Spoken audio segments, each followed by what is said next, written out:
This is a really nice graphic for our visual learners out there, where before the experiment, before the test, these green high intent users, they're already converting. They want the product, they want the service. Doesn't really matter what is in their way. Like, it's going to happen, and we're already capturing those customers or those prospects. And the yellow ones are these lower intent users coming to the website that by default perhaps wouldn't be captured. But then after we run some of these experiments, maybe urgency, additional motivation, things of that nature, that's able to spark some of these lower intent users to make it into the funnel. So David, part of what we do with A/B testing and conversion rate optimization that we've been doing for a long time, and we're not alone in this. I think many, or if not all, agencies that do, CRO do ROI projections, and you run a test, you look at, the ROI that it delivers, and you report that to the client, and hopefully it's good news and everyone's happy. But I know you put a lot of thought into why this is a problem. So I'd love to hear why we're actually delivering less ROI to the clients, but why that's actually a good thing. Yeah, definitely. And I hope everyone likes our clickbait on this one. This has been something that I've thought about really since I've been in the conversion rate optimization space. As agencies, we are being paid to provide value to our customers, and we have to show that value somehow.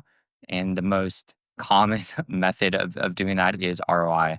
And it's quite, on the surface, quite simple to do that with experiments and conversion rate optimization. Now, historically, and really the primary method that I see we used to and how others do it is a simple linear extrapolation of the test result, usually extrapolated out annually. And this is really what I will frame as the lie of the industry. And it's certainly a secret. And I think something that most people intuitively know is a mistake. They don't really have a better way of handling it. And so they just fall back to the simple extrapolation, which is we run an experiment, we have a certain increase, 31%, and we just assume that that increase is going to remain constant over whatever period of time. From that, attach a revenue figure. And there's different methods of doing this. Direct revenue attribution, of course, is the best. As a quick aside, I've seen some of our e-commerce counterparts extrapolating revenue from cart page views, which is hilarious. That'll be maybe something we'll touch on in the future. In reality, and the truth of the matter is, these aren't linear extrapolations at all. If we actually monitor and measure some of this in a longitudinal basis, there is a steep drop off we see over time, and that probably intuitively makes a lot of sense to most people.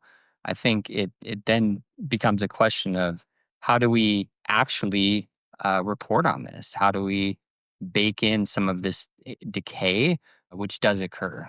So what you're saying is, if I get a 31% lift on a test or a 50% lift, I can't assume that that's constant forever, and probably can't assume that that's constant across the entire population.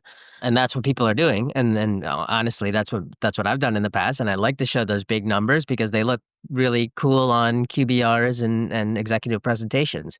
But you're saying this is a problem. And so I'd love to hear how big of a problem it is. Yeah, it's a big problem. And luckily at FunnelEnvy, I think now our average customer has been with us 4 years, maybe 4 to 5 years. So we are able to look at more of a long-term impact basis at these projections. And what we actually see is the truth is nowhere near based off the linear approach. We do see heavily overestimation when applying kind of this linear based function over an annual period. Like, the actual ROI is much lower, and this creates credibility issues in the space. It creates prioritization issues where maybe some of the impact isn't quite as large as we had. It's a big issue, and really the reason why it's been in the back of our mind for so long. So we're excited that we finally hit the point that I think we have a model that is useful and others can use, and we're going to talk about that in just a minute. We're overstating. We have been overstating, and other people overstate ROI projections by like, double or triple. So before we go into all the details of the model, maybe like what is it based on? Are you just reducing it over time, or what are the principles behind this new approach? Yeah, for sure. So again, I think intuitively everyone understands like there is some sort of decay. The question is, what sort of decay function needs to be applied? Should we just randomly do a like 20% decrease over time off the improvements, or what? Obviously, we thought about that, but then we looked a bit deeper and really based our approach on the conservation of intent. I don't know if Andrew Chen was the first to kind of introduce it and codify it, but it's something that really resonates with us and allowed us to build this model upon. But it's the concept that visitors coming to a website are of differing intent. You have your high intent users and your low intent users. And when we run experiments, when we make optimizations, we're not able to change their intent in the moment on the fly during that same session. All we're able to do is open the funnel a bit and allow some of these lower intent users to actually convert. This is a really nice graphic for our visual learners out there, where before the experiment, before the test, these green high intent users, they're already converting. They want the product, they want the service. Doesn't really matter what is in their way. Like it's going to happen, and we're already capturing those customers or those prospects. And the yellow ones are these lower intent users coming to the website that by default perhaps wouldn't be captured, but then after we run some of these experiments, maybe urgency, additional motivation, things of that nature, that's able to spark some of these lower intent users to make it into the funnel. Again, I think the way to think about this with optimization on the website is we're not changing who our users are and their intent. We're simply opening up the bucket a bit further to capture those lower intent users. So are you saying that testing on website, and this is probably more applicable to B2B environments and lead gen environments, but you can't do anything to convert more high intent users through an experiment? Certainly not. Yeah, and perhaps me saying that is an oversimplification. What I'm saying is for most optimization efforts, a majority of the cause of the increase is due to those lower intent users. Tell us more about these high intent versus low intent sort of visitors, and how are they different? Everyone kind of understands a bit what they might be on the service level. So high intent users, these are users that maybe already have multiple sessions on the website. They're doing their additional research on the review sites. They know their problem. They've already kind of gone through some of the different solutions that are out there, and they know that this is something that they need and is aligned with them. Whereas like the low intent users, these are the browsers. Maybe a good analogy would be a new iPhone launch from Apple in the physical world, where perhaps you're walking down the street and you see a long line out the door for people lined up overnight to purchase an iPhone. Those people lined up, those are high intent purchasers. Like they're gonna go through thick and thin to get the product, get the solution that they want. You walking by are lower intent, but perhaps seeing what's going on kind of persuades you to then get in the line and purchase the product. But perhaps the same wouldn't be said in the long term in the next year when the new iPhone comes out. Majority of what we're doing on the website in a simple manner is capturing these lower intent users, the ones that perhaps don't have direct product fit with what you're offering, or maybe not as highly motivated as they would be. So considering these different types of visitors, right? And they're coming to the site, and you're opening up the funnel to lower intent users. How does that affect experiment results over time? Yeah, for sure. And I think it ties back to the iPhone Apple analogy. initially at that moment, we are capturing all those additional leads. But over time, they're going to decay off those kind of lower intent type leads, type personas. So in actuality, if you monitor the performance of your changes over time, you are going to see this steady decay of performance. But in general, over time, it's going to decay, and a vast majority of those lower intent users will fall off. And ultimately hit what you consider like a stable state, right? Where there's still a lift, but it's not as high maybe in like the first week or two after the experiment. Precisely, and that's really what we're after with this, and the problem that led us to kind of dig into this a bit further is, what is that actual long-term number? What is the steady state number that we can propagate and communicate to stakeholders and feel confident about? The good thing about like assuming a linear increase over time is that it's easy to calculate, right? I can take that 31% and apply it to average deal size or average lead value and, do the math and it's easy to calculate. How do you calculate this kind of decay of low intent users? So let's talk about that. And I don't want anyone to be scared off, especially some of the folks that aren't super interested in the math behind this.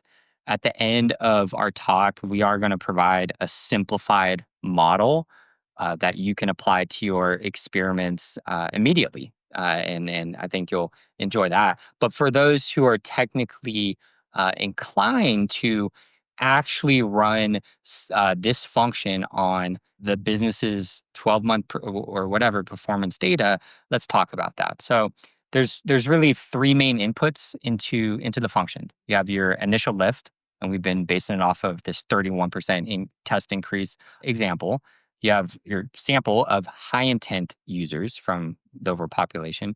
And this as well is one of those things that we can apply a simplified approach for you to identify what percent of your site visitors might already be high intent. But of course, there's kind of the long term data deep dive to uncover more accurate figures for you. And then, of course, the decay rate. The decay rate is based off of the experiment type, and we'll talk about that, and where in the funnel the experiment actually runs. But the gist is, whereas before we are taking our initial improvement, applying that over an annual basis. Now we're adding some custom decay components based off of the percent of high intent versus low intent users on the website, the test type, the decay function over time, um, and getting a much more accurate reading of long term performance.